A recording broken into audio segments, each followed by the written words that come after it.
étudiants ne sont pas logés à la même enseigne. Vous savez, il y a le président de la République qui a mis en place le repas étudiant à 1 euro. Vous avez des restaurants universitaires également qui proposent des repas à un tarif bien sûr réduit.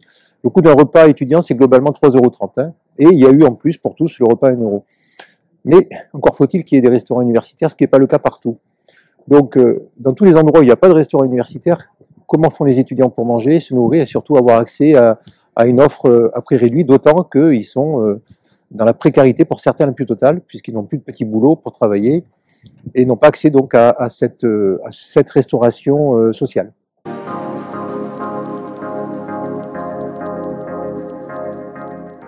Cette proposition de loi que j'ai déposée a été également déposée à l'Assemblée nationale par la députée Anne Lorblin, avec qui je travaille de concert.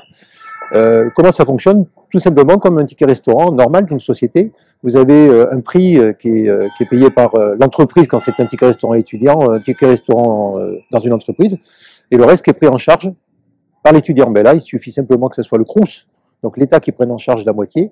Donc si on part sur le coût d'un repas qui est à 3,30 €, ben on n'a qu'à dire que les 3,30 € qui restent, c'est-à-dire 6,60 € de valeur totale du ticket restaurant, soient pris en charge par l'État, tout simplement. Ce qui permettrait aux étudiants d'abord d'avoir accès à une restauration partout, puisque le ticket restaurant peut être utilisé dans les restaurants, dans les centres commerciaux, dans les supérettes, dans des endroits où effectivement où on peut acheter à manger.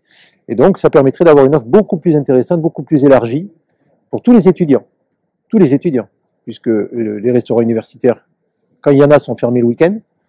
Donc là aussi, que font les étudiants pour manger le week-end quand ils sont sur place?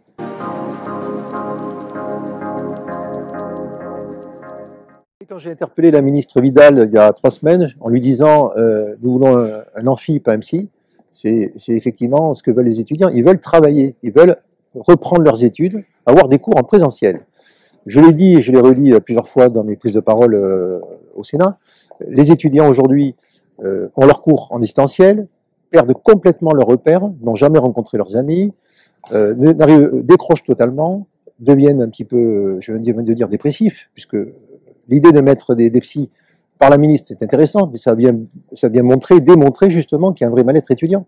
Donc aujourd'hui, les étudiants, ils ne demandent qu'à travailler, ils ne demandent qu'à reprendre leurs cours en présentiel, et voilà, et d'avoir surtout un diplôme qui soit valorisé, qui soit reconnu, parce qu'aujourd'hui, entre l'année dernière, donc ceux qui ont fait leur première année en 2020, après le confinement, et ceux qui font leur deuxième année maintenant, ben les 2 premières années d'études, c'est pas simple quand même pour eux. Donc peu d'espoir. Ça, c'est pour les étudiants qui démarrent.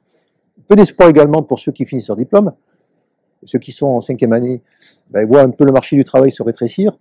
Quel est leur avenir? Quelles sont les ambitions qu'ils peuvent avoir? Donc très clairement aujourd'hui, moi ce que je demande, c'est que les étudiants reprennent leurs cours.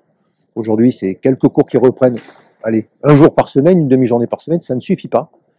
Je ne vois pas pourquoi, alors qu'on fait aller en cours les collégiens, les lycéens, pourquoi on ne fait pas aller en cours les étudiants. Donc ça, c'est ma demande, c'est une demande qui est réitérée par un grand nombre de sénateurs également, et surtout par tous les syndicats étudiants que j'ai pu entendre, ils veulent aller en cours.